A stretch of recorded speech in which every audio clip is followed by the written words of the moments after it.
Baik, bismillah. Assalamualaikum warahmatullahi wabarakatuh. Waalaikumsalam warahmatullahi wabarakatuh. Yang terhormat Ibu Novi Purwaningsi MPD selaku CGP Angkatan 9, yang saya hormati Bapak dan Ibu rekan sejawat, yang mudah-mudahan dalam hari ini kita semua keadaannya sehat walafiat. Amin ya rabbal alamin. Di sini mohon izin saya selaku pembawa acara akan membacakan susunan acara kegiatan diseminasi budaya positif di sekolah. Susunan acaranya sebagai berikut. Yang pertama, pembukaan. Yang kedua, ada penjelasan tujuan. Yang ketiga, ada pembahasan. Yang keempat, ada tanya jawab. Yang kelima, ada kesimpulan. Yang keenam, refleksi. Serta acara yang terakhir yaitu penutup. Baiklah Bapak, Ibu, rekan sejawat semuanya, semoga kegiatan hari ini bisa berjalan dengan lancar hingga akhir. Alangkah baiknya kita bersama-sama mengucap basmalah. Bismillahirrahmanirrahim. Disambung acara yang kedua yaitu penjelasan tujuan mengenai kegiatan diseminasi budaya positif di sekolah oleh Ibu Novi Purwaningsi. Dipersilahkan. Baik. Terima kasih Ibu Sinta. Bismillahirrahmanirrahim. Assalamualaikum warahmatullahi wabarakatuh. Waalaikumsalam warahmatullahi wabarakatuh.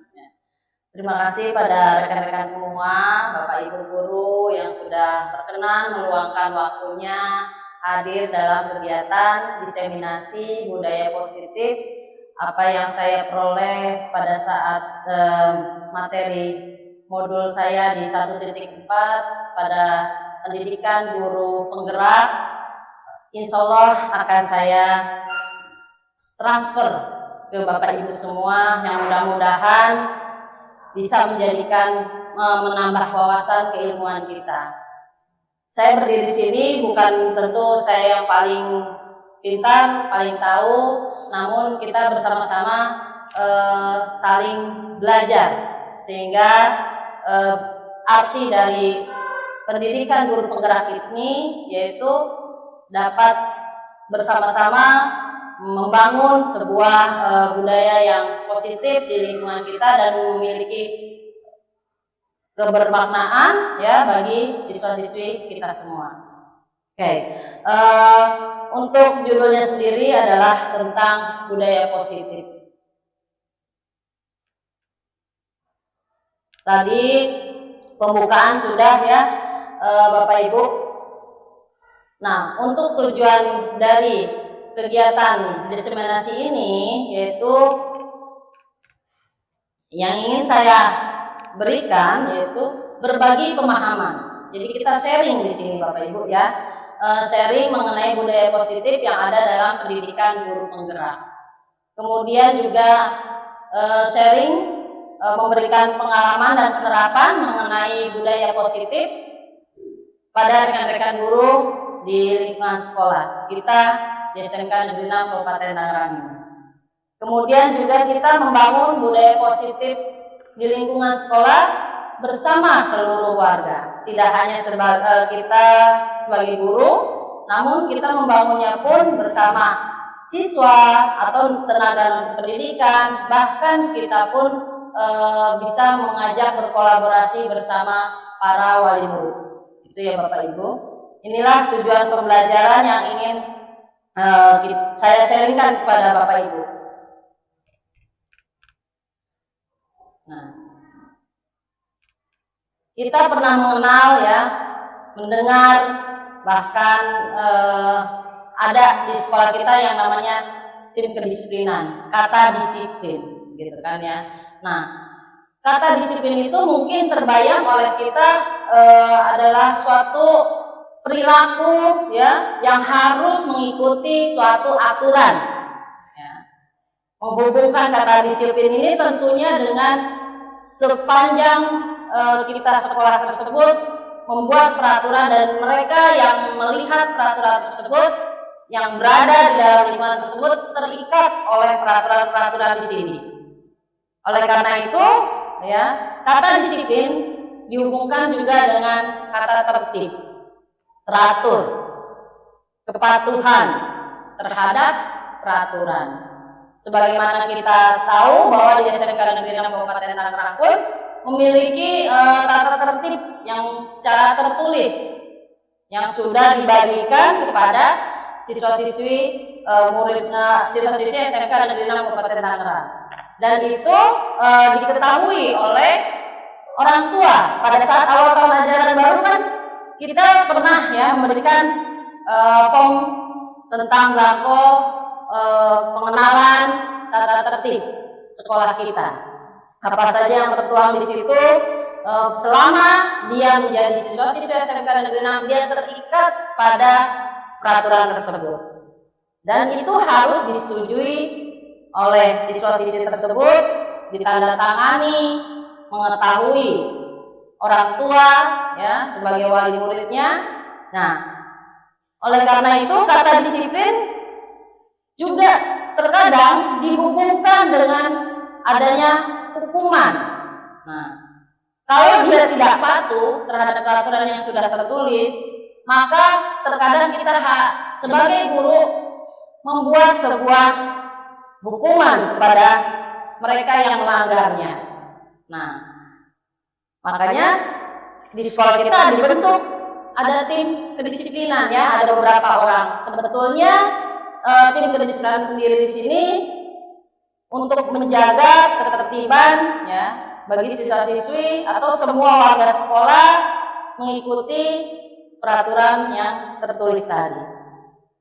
Nah, namun ya berbeda sebetulnya hukuman itu, karena belajar tentang disiplin positif tidak harus dengan memberikan hukuman ya. Jadi Bapak Ibu, hukuman itu memang lebih mengarah ke negatif ya, lebih banyak kata pelarangan, tidak boleh, kemudian ada hal-hal yang cenderung seakan-akan menyakiti gitu ya. Nah, itulah yang dibilang bahwa berbeda sekali dengan disiplin positif. Nah, walaupun memang hukuman terkadang dijadikan sebuah alternatif Bapak Ibu, alternatif terakhir jika memang ada yang melanggar dari peraturan atau tata tertib ini. Tapi bisa saja kita tidak perlu menggunakan hukuman tadi. Ya, jadi ada caranya ya, supaya kita tidak perlu menjatuhi hukuman kepada siswa-siswi yang melanggar peraturan di sekolah.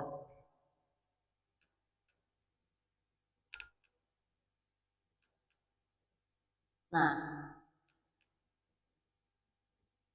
sebagaimana kita kenal bahwa Bapak Pendidikan kita Ki Hajar Dewantara menyatakan bahwa di mana ada kemerdekaan, disitulah harus ada disiplin yang kuat. Sungguh pun disiplin itu bersifat self disiplin, yaitu kita sendiri yang mewajibkan dengan sekeras-kerasnya, tetapi itu sama saja. Sebab jika kita tidak cakap melakukan self disiplin, wajib penguasa lain mendisiplinkan diri kita. Dan peraturan demikian itulah yang harus ada di dalam suasana yang merdeka. Itu menurut Bapak Pendidikan kita Ki Hajar Dewantara dalam bukunya Pemikiran Konsepsi Keteladanan Sikap Merdeka. Ya, cetakan tahun 2013. Nah, jadi di sini ya Bapak Ki Hajar Dewantara menyatakan bahwa untuk mencapai kemerdekaan ya, atau dalam konteks pendidikan saat ini dengan kurikulum merdeka ya, menciptakan murid yang merdeka, syarat utamanya adalah harus ada disiplin yang kuat.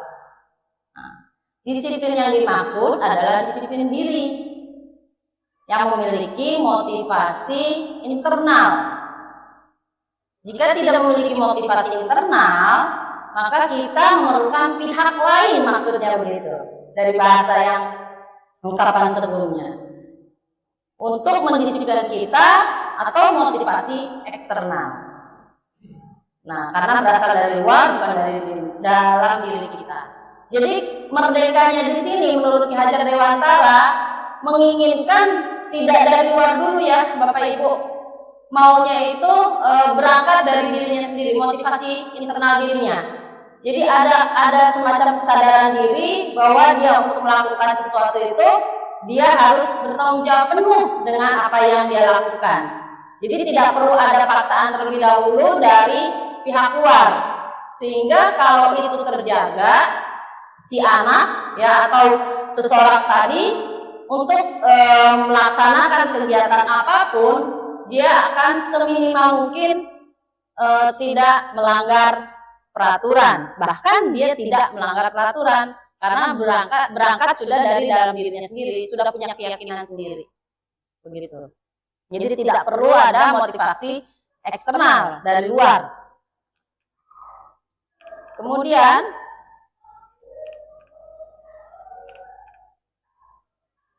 sebagai pendidik kita pun ya perlu menciptakan anak-anak yang ya disiplin tadi ya, arahnya kemana, motivasinya yang internal tadi. Tadi saya sempat bilang harus belajar dari dalam dirinya. Dia memiliki keyakinan dulu. Nah, keyakinannya inilah yang mengacu kepada nilai-nilai kebajikan secara universal. Ya. Nah, nilai-nilai kebajikan universal itu nilai-nilai yang semua orang tahu, semua orang paham. Seperti apa? Ya, nilai-nilai seperti misal contoh, kenapa sih kalau naik motor itu aturannya harus pakai helm Bapak Ibu? Biar aman. Ini orang TSM deh. Safety riding katanya. Iya. Biar. Ya. Jadi betul. Jadi itu peraturannya bukan berarti dia takut kalau nggak pakai helm nanti ditilang oleh polisi gitu kan ya. Aturan tertulisnya kan kalau nggak pakai helm melanggar di jalan ya lalu lintas tilang gitu. Tapi nilai kebajikan yang ada di dalam peraturan menggunakan helm itu adalah supaya selamat di jalan. Oh bisa ada kaitan dengan pesawat? Iya, kalau ada apa-apa misalkan jatuh, tidak langsung terbentur kepalanya. Yang vital kan adalah organ tubuh adalah kepala, gitu kan? Nah, jadi nilai kebajikan keselamatan lah yang ada dalam peraturan menggunakan helm saat berkendara tadi. Nah, seperti itu Bapak Ibu. Jadi acuannya pada nilai kebajikan. Semua orang paham dan semua orang tahu, ya.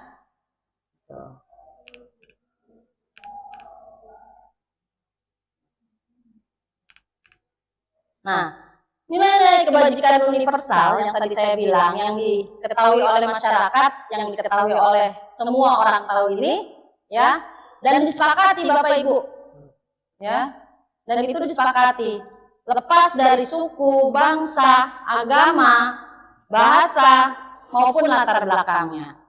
Nilai-nilai ini merupakan payung besar ya yang menaungi ya adanya sikap dan perilaku seseorang untuk melakukan tindakan tertentu. Nah, nilai-nilai ini adalah fondasi, makanya basic dasar tadi. Ya. Jadi dalam menerapkan perilakunya, dia mengacu pada nilai kebajikan tadi dan condong kepada nilai-nilai kebajikan yang positif tentunya. Ya. Nilai-nilai kebajikan yang positif inilah yang merupakan tujuan mulia yang diingin semua makhluk hidup, semua manusia. Ya. Entah dia yang berada di dunia pendidikan, yang berada di lingkungan pendidikan, maupun yang berada di luar lingkungan pendidikan, gitu kan. Nilai-nilai kebajikan ini adalah suatu hal yang disepakati bersama yang diketahui. Nah, kemudian di setiap sekolah tentunya memiliki nilai-nilai kebajikan, ya, yang diyakini dan disepakati bersama juga, gitu kan. Salah satunya nilai-nilai kebajikan yang ingin dicapai oleh setiap anak yang di kurikulum Merdeka terkenal banget profil pelajar Pancasila. Nah, nilai-nilainya, nilai-nilai profil pelajar Pancasila. Tuh. Apa aja Bapak Henry? Oke, jadi profil betul.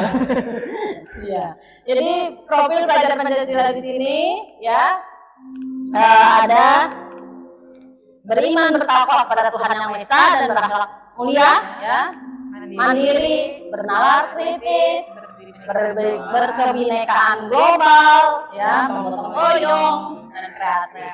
Nah, itu bisa kita ambil, ya. Kita terapkan, setiap pembelajaran itu bahkan di kurikulum mereka ada jam khusus sendiri dalam mentransformasikan nilai-nilai P3 ini, profil pelajar Pancasila. Nah, bahkan kita mengkhususkan adanya kegiatan program sampai di akhir tahun itu gebyar ya, gebyar panen P3. Panen raya ya. Oke. Jadi dari situ ya Bapak Ibu selama 1 tahun ya di kegiatan pembelajaran kita ditransformasikanlah nilai-nilai ini, nilai-nilai profil pelajar Pancasila ini. Ya. Sehingga secara berkelanjutan dia akan terbiasa memiliki nilai-nilai tersebut dalam kehidupannya sehari-hari. Nah, seperti yang tadi sempat saya utarakan di depan, bahwa dalam melakukan suatu tindakan itu pasti adanya motivasi, ya, baik secara internal maupun eksternal. Nah, motivasi perilaku manusia menurut Diane Gosen dalam bukunya Restructuring School Discipline menyatakan ada 3 motivasi perilaku manusia. Ya, yang pertama untuk menghindari ketidaknyamanan atau hukuman, ya. Itu seperti anak-anak misalnya tadi ya, bagian di depan pagi gitu kan. Kita kan suka mengecek ya. Di depan itu ada yang bawa alat mami, terus datangnya jam berapa gitu kan, kemudian dia telat atau tidak. Nah, kemudian ada hal-hal yang akhirnya dia menyebutkan alasan-alasannya kan, yang terkadang alasannya itu cuma sekedar untuk menghindari supaya dia tidak dihukum, ya. Dia akan mencari hal-hal seperti itu, ya, sehingga pada saat ditanya, ya, dia mencoba sekeras mungkin untuk menghindari hukuman. Nah, itu motivasi, makanya dia melakukan suatu hal yang lain. Nah, kemudian ada pula, ya, dia melakukan suatu tindakan memang hanya ingin mendapatkan imbalan, Bapak Ibu. Entah ingin dipuji oleh Bapak Ibu guru, saya pengen jadi murid yang dibilang paling pintar, paling rajin gitu kan, gitu, si paling gitu ya. Terus dihargai lah tuh ya, akhirnya dengan labelnya dia si paling tadi gitu kan, dengan mendapatkan pujian dari Bapak Ibu guru atau mendapat pujian dari teman-temannya. Apa ya? Kalau bahasa anak-anak sekarang itu jaim, jaga image gitu kan, nggak kelihatan tuh gitu kan kesalahan dia gitu kan. Pokoknya semata-mata dia melakukan hal-hal tadi itu dia ingin mendapatkan imbalan yang berupa penghargaan, ya. Atau imbalan misalnya kayak di PJBL, ya, ada anak yang merasakan di kantin itu setelah bantu ya biasanya dia suka dikasih upah ya. Entah upahnya sekedar semangkok somai atau segelas es atau hal yang lain berupa nominal. Nah, itu adalah salah satu motivasi dia. Kenapa dia melakukan tindakan tersebut? Dia pengen rajin di PJBL di kantin gitu kan. Nah, itu adalah contoh-contoh ya perilaku siswa kita ya, yang memang berdasarkan motivasi kedua menurut Diane Gosen tadi. Kemudian yang motivasi ketiganya, untuk menjadi orang yang mereka inginkan dan menghargai diri sendiri dengan nilai-nilai yang mereka percaya. Nah, poin yang ketiga, motivasi perilaku yang ketiga menurut Diane Gosen ini, memang dia ingin membentuk sendiri karakternya. Ya, dia punya keyakinan sendiri, dia tidak terpengaruh baik dari imbalan maupun dia tidak terpengaruh bahwa kalau dia melanggar dia harus menghindari hukuman. Ya, dia tidak peduli poin 1 dan poin 2. Intinya di sini dia ingin membentuk dirinya sendiri, bagaimana menjadi orang yang bertanggung jawab, bukan untuk dihargai ataupun menghindari hukuman di sini. Itu yang motivasi yang tingkat tinggi, ya. Jadi betul-betul dia meyakini sesuatu, kalau dia melakukan hal tersebut, ya itu akan kembali lagi ke dirinya dia, ya. Tuh, menjadi orang yang dia inginkan, seperti itu. Oke.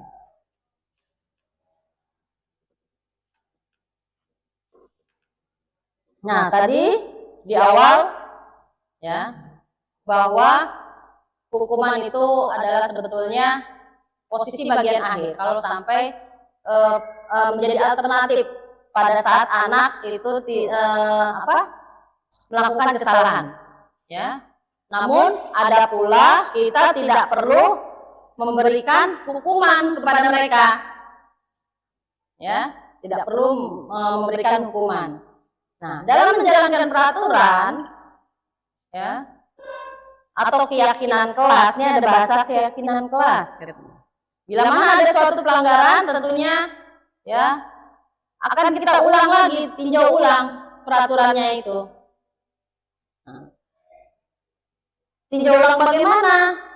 Ya, kita lihat gitu kan dampak dari penerapan penegakan peraturan ini. Ya.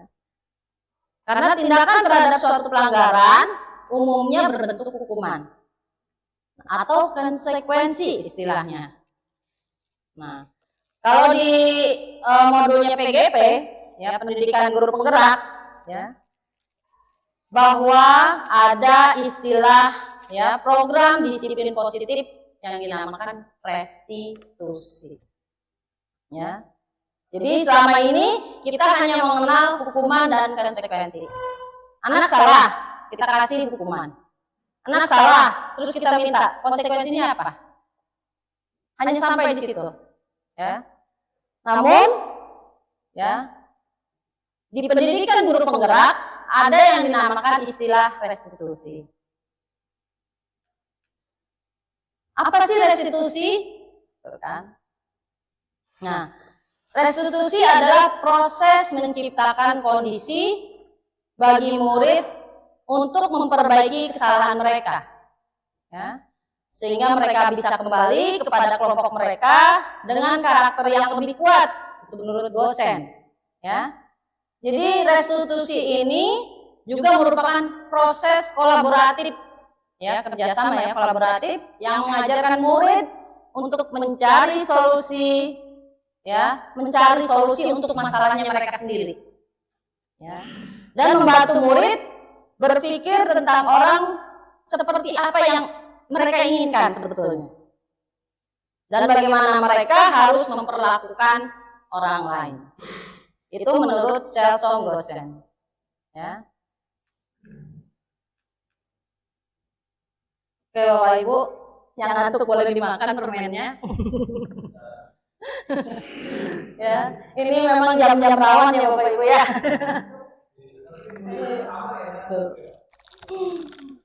Oke.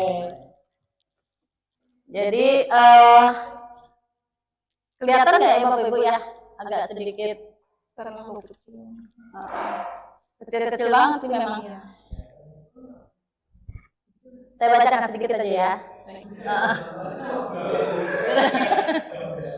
Baik, jadi dalam hukuman, konsekuensi, dan restitusi ini ada ya. Ada sisi baik dan sisi tidak baiknya, ya.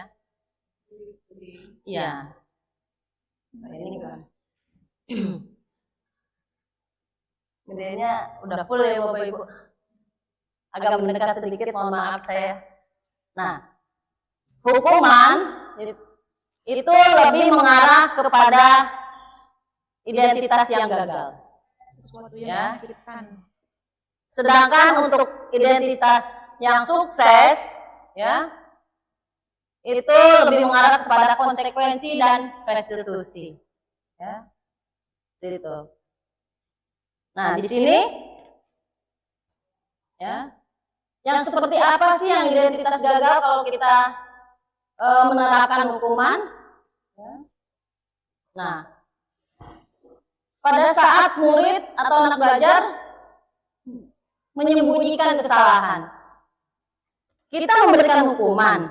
Efeknya, dampaknya, anak akan menghindari kan dia kesalahan tadi, kemudian dia tutupin kesalahannya. Begitu. Itu dampaknya kalau kita menerapkan hukuman. Nah, kemudian juga, ya, kecil-kecil. Maaf ya Ibu. Anak itu akan muncul rasa marah juga, ya, rasa marah, merasa bersalah, rendah diri, itu yang akan berdampak kepada sikap-sikap yang muncul kalau kita menerapkan hukuman, ya. Nah, maka dari itu, kalau kita ingin mengarah anak kita itu lebih baik, ya, dalam berperilaku, nah, kalau konsekuensi itu anak akan menyadari jika dia melanggar apa yang harus dia lakukan. Dia akan taat pada peraturan. Dia akan memusatkan perilaku-perilaku yang positif. Ya. Dan dia akan melakukan tindakan-tindakan yang lebih masuk akal. Tidak mencari-cari yang dianggapnya nanti dia akan bersalah, gitu kan. Nah, kalau restitusi kita terapkan, Bapak Ibu, anak-anak kita ajak diskusi, kita arahkan dia tahu apa yang dia lakukan, terus itu dia salah, ya. Kemudian anak pun kita tuntun apa sih solusinya, ya. Kalau kamu melakukan kesalahan ini, apa yang harus kamu lakukan, itu dia anak akan paham. Tapi kita di sini sebagai guru yang menuntunnya, yang mengajak dia, ya, tidak hanya sekedar tahu sebagai konsekuensinya saja. Ya. Nah, itu tentang restitusi, ya. Jadi ada penerapan hukuman, konsekuensi, dan restitusi. Dan yang paling lebih baik adalah restitusi. Ya. Jadi kita ajak anak ini diskusi dengan kita. Ya. Dia tahu kesalahannya dan dia tahu pula apa yang harus dia ambil tindakannya untuk memperbaiki kesalahan. Nah, dalam restitusi terkenal ada yang namanya segitiga restitusi. Ya. Nah, pada saat anak melakukan kesalahan, ya, kita tanya sama mereka, kenapa sih kamu melakukan kesalahan itu? Kenapa kamu seperti itu, gitu kan? Nah, ada nggak sih, gitu kan, yang membuat kamu itu bisa, ya, tidak melakukan hal tersebut, gitu kan? Nah, itu namanya kegiatan validasi tindakan yang salah. Kita tanya dulu kesalahan dia, ya. Kemudian sisi yang ini segitiga, nah, menanyakan, kita tanyakan keyakinan. Nah, keyakinan tadi kita kaitkan kepada yang namanya nilai-nilai kebajikan tadi, ya, yang ada di sekolah kita peraturannya seperti apa tentu memiliki arti yang mendalam. Itu yang dinamakan nilai tadi kan, nilai kebajikan universalnya. Jadi kita tanya, kalau di kelas ya tentunya keyakinan kelas namanya. Kalau secara luas, secara lingkungan sekolah ya itu keyakinan sekolah. Tapi berangkat dulu dari lingkungan kelas. Misalnya di kelas tidak boleh apa namanya, kalau di kelas tuh buang sampah di kolong meja ya. Nah, itu peraturannya. Tidak boleh membuang sampah di kolong meja. Nah, keyakinan kelasnya apa? Keyakinan kelasnya supaya lingkungan kelas bersih, gitu kan? Nah, itu mendasarkan kepada nilai kebajikan. Itu keyakinan kelas. Bahwa kalau membuang sampah harus di pada tempatnya, di tong sampah. Nah, tidak boleh di kolong meja di kelas. Nah, kegiatan ini namanya apa Bapak Ibu? Menanyakan keyakinan. Jadi kita sadarkan dulu ke anak, kamu itu kelas kita itu memiliki keyakinan seperti ini. Dari sekian peraturan yang ada di kelas berdasarkan dengan nilai-nilai kebajikan. Nah, kemudian menstabilkan identitas. Dari sini kita lihat ya bagaimana yang harus dilakukan, ya. Nah, ada nggak cara yang lebih efektif untuk mendapatkan apa yang kamu butuhkan?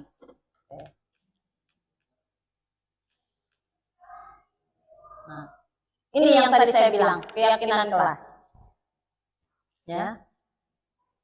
Jadi keyakinan kelas itu nilai-nilai kebajikan yang menekankan pada keyakinan seseorang yang lebih memotivasi seseorang dari dalam. Ya, kayak tadi buang sampah di kolong, berarti kan itu mengotori kelas kan.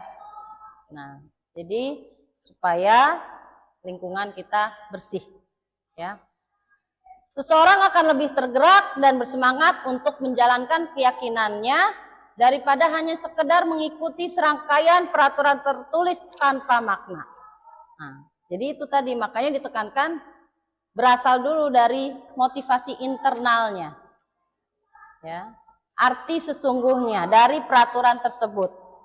Jadi dia akan apa namanya, yakin memusatkan diri untuk melakukan hal yang baik, ya. Jadi tahu ya di balik peraturan itu punya nilai yang baik, gitu Bapak Ibu, ya. Jadi nggak ikut-ikutan, cuma sekedar ikut-ikutan atau karena takut dihukum tadi gitu kan ya. Karena sudah ada penguatan dari dalam dirinya sendiri. Nah, seorang guru ya untuk mewujudkan ya nilai budaya positif tadi dengan menerapkan segitiga restitusi ya, kemudian juga menguatkan ya nilai-nilai kebajikan, kita memiliki 5 posisi kontrol sebagai seorang guru: menjadi penghukum, pembuat rasa bersalah, menjadi seorang teman, menjadi pemantau, dan menjadi seorang manajer. Apa sih gitu kan 5 posisi kontrol ini? Kita lihat contohnya ya Bapak Ibu. Ini ada sebuah video bagaimana posisi guru menjadi seorang penghukum.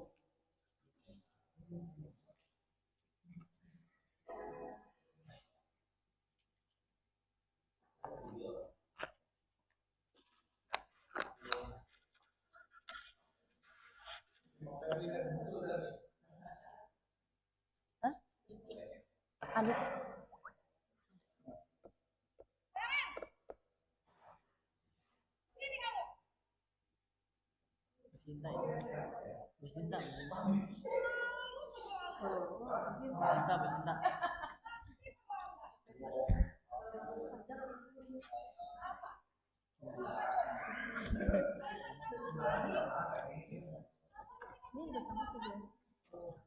Kalau sebelum kayak gitu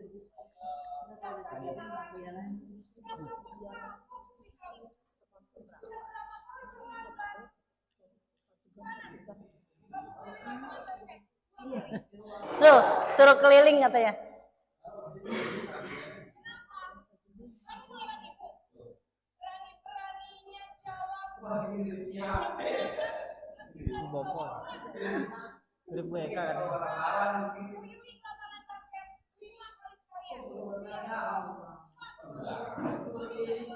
Nah, gimana Pak Perdi?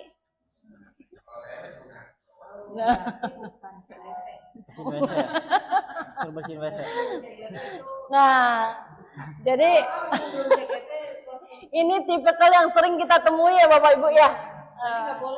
Apalagi Bapak Ibu yang baru terjun di dunia pendidikan, Bapak Erwin.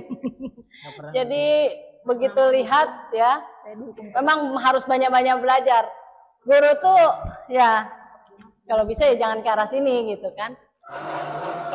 Ini terlalu kelihatannya menurut Naren sendiri gimana itu? Dia sedih gak disuruh keliling lapangan? Udah pasti itu. Ya kan, aduh capek nih suruh keliling, nanya malah ditambahin beban lagi kan. Tadinya berapa keliling jadi 5 malah gitu kan. Nah, jadi nah itu adalah posisi guru sebagai penghukum. Oke. Nah, jadi seorang penghukum bisa menggunakan hukuman fisik maupun verbal nih Bapak Ibu. Orang-orang yang menjalankan posisi penghukum senantiasa mengatakan bahwa sekolah memerlukan sistem atau alat yang dapat lebih menekan murid-murid untuk lebih dalam lagi. Dan guru-guru yang menerapkan posisi penghukum nih biasanya bertanyanya seperti ini. Bicaranya, patuhi aturan saya atau awas, kayak ada ancaman ya Bapak Ibu ya di sini. Kamu selalu salah. Nah, di sini kita menjudge ya, menghukum anak betul. Bilang selalu salah gitu kan. Selalu, pasti selalu, yang terakhir, selesai. Jadi melabelkan anak ya, melabelkan anak. Sehingga ya sorry. Jadi anak itu muncul itu yang tadi saya bilang yang tadi mohon maaf yang tulisannya tidak tampil yang kecil-kecil tadi. Anak tuh tidak percaya diri, bahkan nanti ada perasaan-perasaan yang marah, kecewa, merasa bersalah dan lain sebagainya. Nah, salah satu caranya seperti itu ya. Dan dia tuh di sini guru ini ya menganggap bahwa peraturan itu hanya anak tuh ngikut ya maunya dia gitu, maunya si guru ini aja gitu kan. Oke.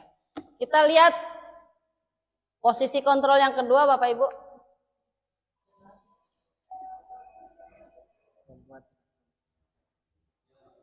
Durasinya lewat nggak apa-apa. Langsung kan belum jalan. Lebih 5 menit. Apa ya karena tadi diundur.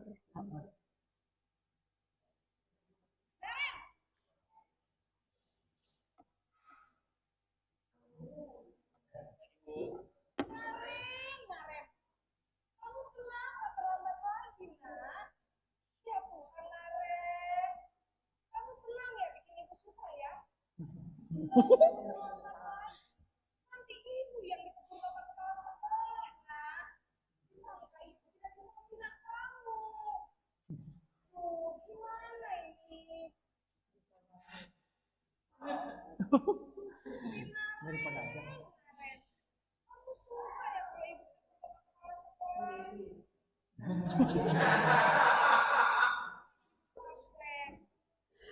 Ini kamu sudah sering tahu kok. Ibu harus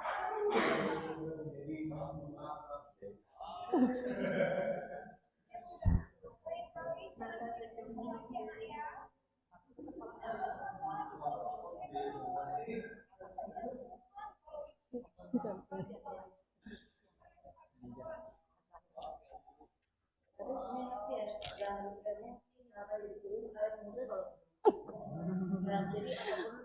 Nah, kalau ini pembuat rasa bersalah Bapak Ibu ya. kayaknya sedikit memelas kita sebagai guru gitu kan. Jadi kayaknya siswa itu salah banget. Iya. Jadi bikin siswa tersebut ngerasa bersalah banget terlambat Jadi sekali. membuat anak tuh merasa bersalah ya gitu kan.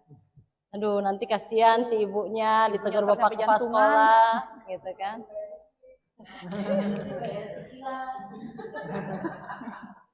Tahu-tahu dimarahin kepsek ya. Nah, Tidak jadi bisa membina. tuh.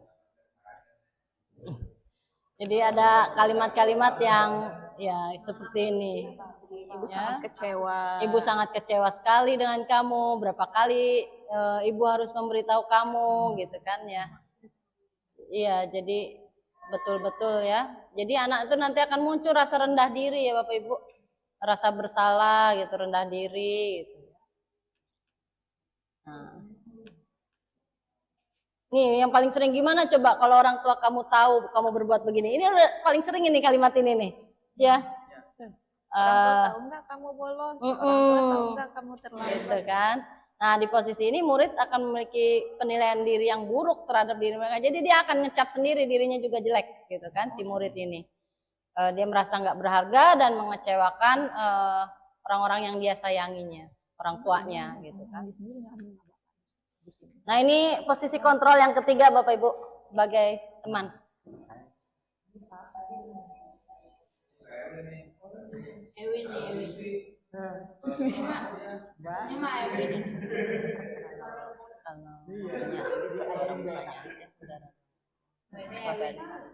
Diajarin Udaranya ya. Satu aja. Hai guys. Naren. Kaget. Itu Awalnya si Naren kebawa mimpi tadi. Wah, sudah jam berapa ini nak? Selamat pagi ya sayang. Jadi sebagai teman tapi nyindir ya. Bupati. Baik Kak, ini mas sebagai teman tapi nyindir. Bupati nggak bisa sayangkan.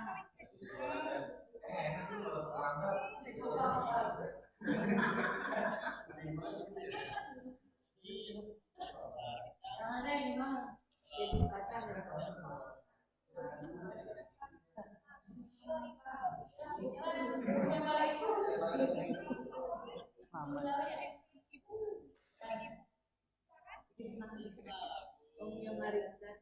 Sudah satu sekolah, ibu beresin urusan absen kamu.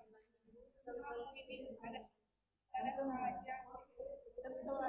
Ini mah benar loh, Iya Pak Tony. Oke. Ini yang posisi kontras sebagai teman ya. Jadi kita mensejajarkan diri dengan murid kita ya. Jadi ada kalimat-kalimat ya, ayo bantu demi Bapak ya, gitu kan, atau demi Ibu ya, gitu kan. Tapi di sini juga memberikan bantuan ya, udah tenang aja, absen beres kan gitu kan. Jadi udah nggak apa-apa gitu kan. Nah, itu menjaga betul gitu kan hubungan baik ya, sambil sesekali humor gitu kan dengan siswanya. Jadi si anak di sini merasa terbantu sebetulnya, tapi nanti malah jadi ketergantungan juga ya, karena dia merasa dibantu, tenang, ntar juga dibantuin absennya gitu kan, nggak diapain atau terlambat atau apa segala macam. Gitu. Nah yang ini sebagai tipe pemantau ya.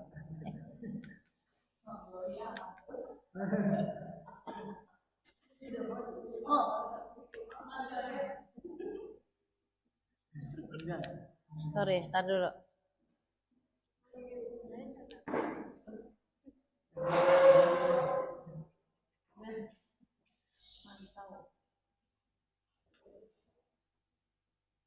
Nggak muncul ya Bapak Ibu. Mohon maaf.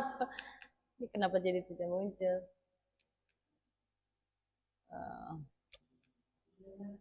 Videonya agak ngilang, ini kemana ya?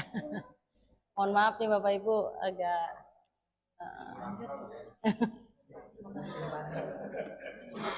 iya. Mohon maaf ya, nih videonya ngilang ini. Jadi di sini ya si ibu tadi ya, Jadi lebih mengarah kita mengawasi peraturannya apa gitu kan. Tuh. Oke, nanti saya liatin dulu bentar. Takut penasaran videonya yang mana? Betul. Betul.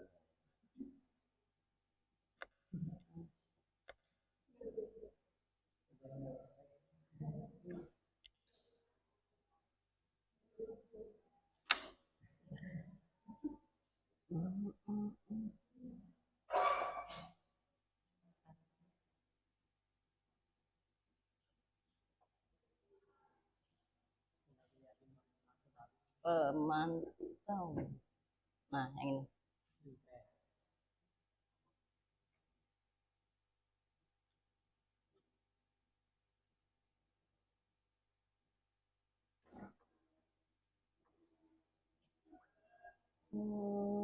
Agak.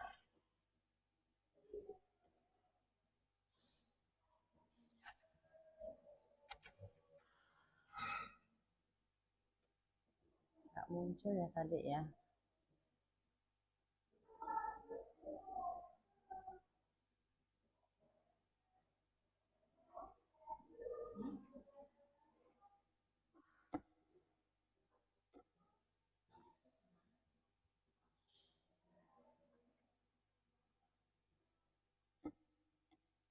Laptopnya agak lola.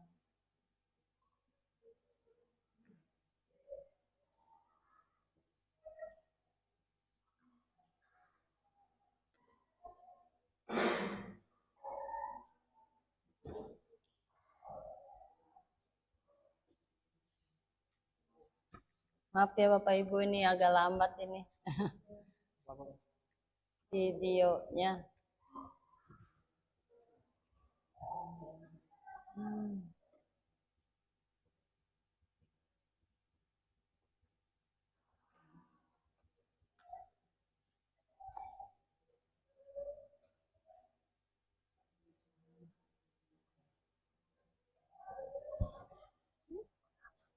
Iya, loading karena ininya biasanya terlalu berat.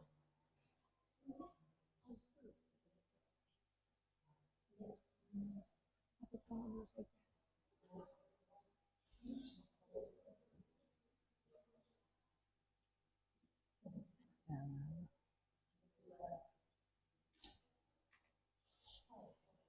Yang di PPT-nya nggak bisa di play.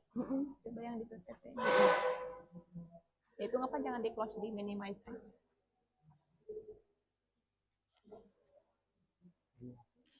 Laptopnya ini mah. Kayaknya Nah, dia loading mau ngapa-ngapain juga loading dia mah. Mau di close juga loading. masa. Coba di minimize. Loading nggak minimize. Coba di PPT-nya di play. Di slide beberapa. Mohon maaf Bapak Ibu, di skip aja ya videonya nanti. Iya, tidak apa-apa Ibu. Jadi di apa namanya? Di posisi yang berikutnya ya, untuk pemantau yang jelas di sini Bapak Ibu guru menekankan bahwa anak itu memang mengingat kembali peraturannya sebagai apa.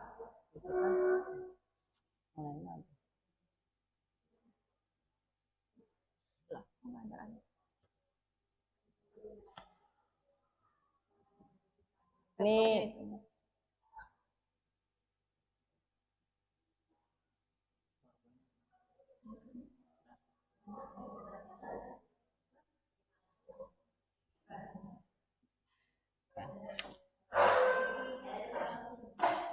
jadi kalau untuk yang posisi manajer ya Bapak Ibu ya, tadi dari pemantau ke posisi yang terakhir ke manajer, mohon maaf nih, ini agak error dikit. Udah itu mah di diemin. Iya.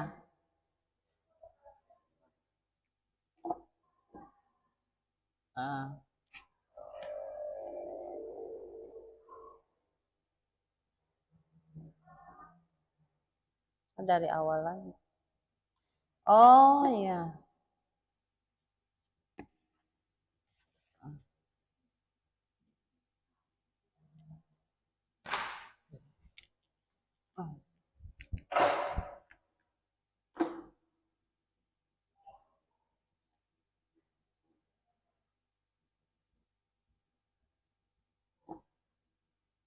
Nggak mau diputar memang videonya ini.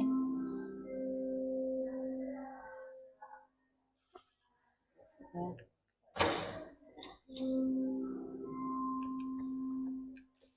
Jadi balik gini.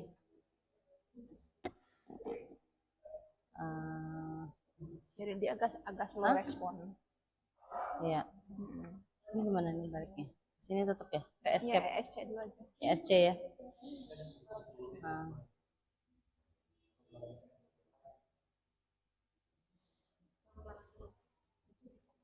Tutup dulu aja lah ininya. Jadi tanpa infokus saja nggak apa-apa. Ya. Ini laptopnya agak rewel ya, Bapak Ibu, mohon maaf sekali lagi. Jadi untuk posisi yang berikutnya ya, lanjut aja ya. Karena mengingat waktu ya, kita jelaskan lanjut tadi dari posisi memantau. Jadi untuk posisi guru, kontrol yang sebagai pemantau di sini, kita sebagai guru pada saat anak melakukan kesalahan, kita tanya gitu kan, kita tanya, kamu tahu nggak peraturannya seperti apa dan kamu harus seperti apa, konsekuensinya bagaimana, itu lebih mengarah memfokuskan di situ. Tapi kalau untuk yang posisi yang terakhir ya, posisi manajer ya, nah kita sebagai guru itu mengarahkan kembali ya, kalimat-kalimat yang bisa kita gunakan, tidak hanya kita tanyakan konsekuensinya, tetapi kita tanyakan juga kepada si siswa atau si murid ini yang melakukan kesalahan, kira-kira ada nggak solusinya jika kamu melakukan hal tersebut terus kemudian melakukan kesalahan ini, apa yang harus kamu perbuat untuk memperbaikinya. Nah, itu bisa kita tanyakan pada saat kita menjadi posisi sebagai manajer. Jadi anak kita tuntun, diarahkan seperti tadi si Naren ya, pada saat dia terlambat kita tanyakan ya, kamu tahu peraturannya? Tahu Ibu, gitu kan. Mohon maaf, kemudian ada nggak solusinya? Ya Bu, solusinya saya akan bangun lebih awal. Dengan cara apa? Selama ini kan kamu terlambat. Oh ya, saya akan pasang alarm gitu kan. Nah, oke, pasang alarm ya di mana? Di HP gitu kan. Nah, setelah itu kira-kira ada nggak selain misalnya yang bisa bantu kamu selain alarm HP ini? Oh iya, nanti minta tolong bangunkan ibu saya atau kakak saya. Nah, itu dia sendiri ya yang akan mencarikan. Tapi kita tuntun Bapak Ibu dari situ. Nah, oke, berarti kamu tahu ya Nak gitu kan? Ya Bu gitu kan. Nah, kamu ya kita memiliki keyakinan kelas bahwa kita tidak boleh melakukan suatu hal yang terlambat karena dia akan tertinggal pelajarannya nanti, gitu kan? Nah, dia akan memperbaikinya kesalahan tersebut, Bapak Ibu. Nah, itulah yang ada pada kegiatan segitiga restitusi, gitu ya, Bapak Ibu.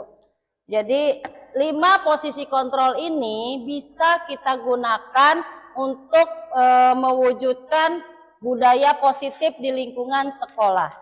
Ya, kita bersama-sama dengan seluruh warga sekolah untuk membangun budaya positif ini dan menjadi memposisikan diri kita sebagai guru untuk posisi yang mulai dari pemantau ataupun sebagai manajer, gitu. Sebetulnya materinya tinggal sedikit ya Bapak Ibu, tinggal posisi kontrol yang terakhir saja karena ini ada kendala teknis, saya mohon maaf ya. Jika ada yang kurang bisa bertanya karena kekurangan ini masalah di laptop saya gitu. Ya, tidak apa-apa. Sebelumnya saya cukupkan pemaparan tentang sharing pemahaman tentang budaya positif di lingkungan sekolah. Kurang lebihnya saya mohon maaf. Wassalamualaikum warahmatullahi wabarakatuh. Waalaikumsalam warahmatullahi wabarakatuh. Sangat luar biasa ya, tepuk tangan untuk Bu Novi. materi yang disampaikan oleh beliau sangat luar biasa, mulai dari mengenai nilai-nilai kebajikan positif, mengenai motivasi perilaku manusia, mengenai hukuman, konsekuensi, dan restitusi itu bedanya apa sih, bahkan sampai keyakinan kelas, serta kita sebagai guru dalam ada posisi 5 posisi kontrol itu tadi. Nah, dari beberapa penjelasan yang sudah disampaikan oleh Bu Novi, mungkin kita di sini selaku para guru pernah di posisi yang 5 tadi, entah itu yang posisi penghukum, entah itu posisi pembuat rasa bersalah, posisi kita sebagai teman, posisi kita sebagai pemantau, bahkan mungkin posisi kita sebagai manajer. Nah, di sini Bapak atau Ibu guru mungkin ada yang ingin ditanyakan mengenai informasi atau sharing budaya positif hari ini, boleh diangkat tangannya. Ya, baik, silahkan kepada Bu Dara apa yang ingin ditanyakan. Baik, terima kasih. Sebelumnya, Assalamualaikum warahmatullahi wabarakatuh. Waalaikumsalam warahmatullahi wabarakatuh. Selamat siang, Ibu Novi. Saya di sini mau sedikit berdiskusi saja, bertanya sedikit, karena di posisi kebetulan saya sebagai guru tim kedisiplinan di sekolah, salah satu tim gitu ya. Menjaga di depan siswa yang terlambat begitu ya Ibu. Jadi saya mau menyampaikan bahwa kalau misalkan nih di posisi kontrol guru sebagai manajer gitu ya, apakah hal tersebut bisa menjadikan siswa berperilaku kurang sopan gitu terhadap pleasure gitu, terhadap tindakan yang kita berikan gitu kepada siswa. Mungkin bisa sedikit diberikan saran gitu ya. Terima kasih Ibu. Assalamualaikum warahmatullahi wabarakatuh. Waalaikumsalam warahmatullahi wabarakatuh. Terima kasih kepada Bu Dara atas pertanyaannya. Mungkin izin merangkum ya Bu ya, berdasarkan studi kasus pribadi Bu Dara selaku kebetulan beliau sebagai tim kedisiplinan, mungkin beliau juga pernah mengalami situasi di mana siswa tersebut melakukan kesalahan. Nah, akhirnya beliau menyampaikan sebagai seorang manajer. Nah, apakah nanti ketika kita sebagai manajer di sekolah itu memberikan informasi ke anaknya, ke depannya akan anak itu kurang sopan ke kita atau seperti apa? Mangga boleh penjelasannya Bu Novi. Baik, terima kasih responnya Ibu Dara. Untuk ini merupakan umpan balik bagi saya. Jadi posisi kontrol guru ya, pada saat kita menjadi seorang manajer di sini adalah mengatur gitu kan, mengarahkan siswa ya. Jadi pada saat kita melihat suatu kesalahan yang ada yang dilakukan oleh siswa kita hanya mengarahkan kembali, menekankan kembali, menggali kembali ya, sebetulnya anak itu sebetulnya memiliki potensi untuk tidak melakukan kesalahan. Oleh karena itu, posisi kita sebagai seorang manajernya itu kita gali hal tersebut, terus kita kembangkan, kita dari kesalahannya tadi kita coba arahkan anak itu bagaimana mencari solusinya, ya solusinya sendiri. Kira-kira dari tindakan salah itu sebetulnya salah atau tidak nak, gitu kan? Salah sih Bu, kata. Nah, kalau misalkan dia salah, berarti kamu tahu dong bagaimana harus memperbaikinya. Ya sih Bu, harus ada yang saya perbaiki, gitu kan? Jadi bukan berarti anak itu nanti dia akan berlaku tidak sopan. Justru kita tuntun, kita arahkan mereka. Jadi anak itu tahu kesalahannya apa, terus tahu pula apa yang harus dia lakukan untuk memperbaiki kesalahannya. Jadi anak-anak yang melakukan kesalahan tidak merasa kita hukum, tidak merasa kita rendahkan, tapi kita ajak diskusi, mencari jalan keluarnya yang terbaik supaya dia tidak melakukan kesalahan kembali. Itu saja Bu dari saya. Terima kasih Bu. Terima kasih Bu Novi atas jawabannya. Mungkin selanjutnya kita akan masuk ke kesimpulan ya Bapak Ibu. Jadi dari materi yang sudah disampaikan tadi, dari pertanyaan atau tanya jawab yang sudah disampaikan tadi, mungkin kita bisa ambil intinya apa sih sebetulnya mengenai budaya positif khususnya di lingkungan sekolah di SMK Negeri 6 Kabupaten Tangerang ini. Mangga silahkan Bu Novi. Ya, baik, untuk kesimpulannya hari ini ya, bahwa menerapkan budaya positif itu kita memerlukan kerjasama dari seluruh warga. Kita sebagai seorang guru, siswa juga sebagai posisinya menjalankan perannya, kemudian juga wali murid maupun tenaga non kependidikan, kita saling berkolaborasi, sama-sama menciptakan dengan berbagai kegiatan yang positif dan berkelanjutan, continue, gitu kan, sehingga terwujudlah impian kita bahwa tercipta di lingkungan SMK Negeri 6 siswa-siswa yang memiliki budaya yang positif. Itu saja kesimpulannya untuk hari ini. Saya kembalikan kepada moderator. Ya, baik, untuk acara selanjutnya yaitu refleksi ya Bapak Ibu ya. Untuk kegiatan refleksi hari ini, mangga mungkin bisa dipandu langsung oleh CGP hebat kita angkatan 9. Terima kasih. Untuk refleksinya sih hanya singkat saja ya Bapak Ibu. Mungkin bisa menuliskan gitu ya Bapak Ibu. Atau ada yang memiliki kertas boleh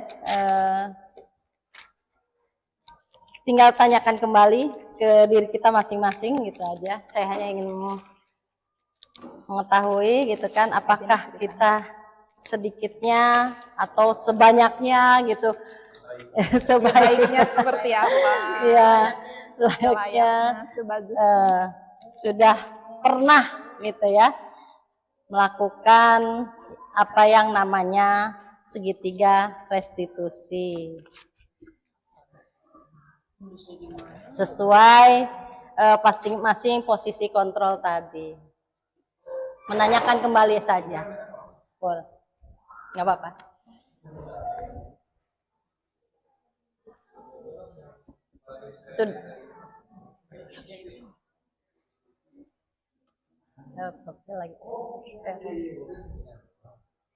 Cuma bertanya saja ke dalam diri kita, ya masing-masing sudah pernahkah gitu kita sebetulnya secara tidak langsung menerapkan segitiga restitusi tadi, ya.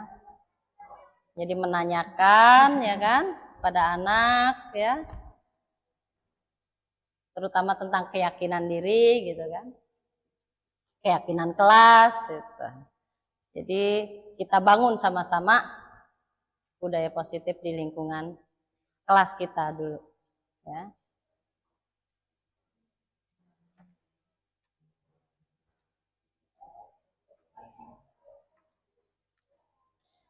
Dah, boleh dikumpulkan kembali. Kalau yang sudah, nggak usah satu alinea. Hanya untuk nggak usah satu alinea.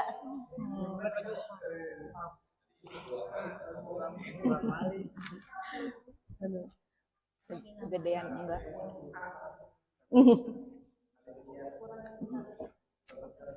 Ini kesan dan pesan tanpa kehadiran. Iya. Ya.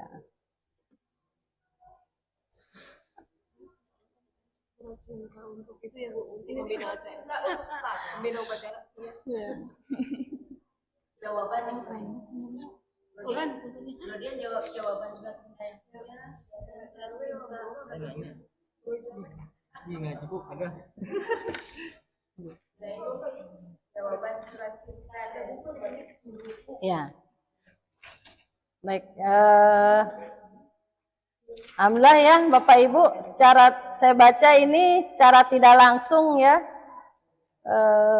sudah pernah menerapkan ya segitiga restitusi ya katanya, walaupun memang belum konsisten gitu ya.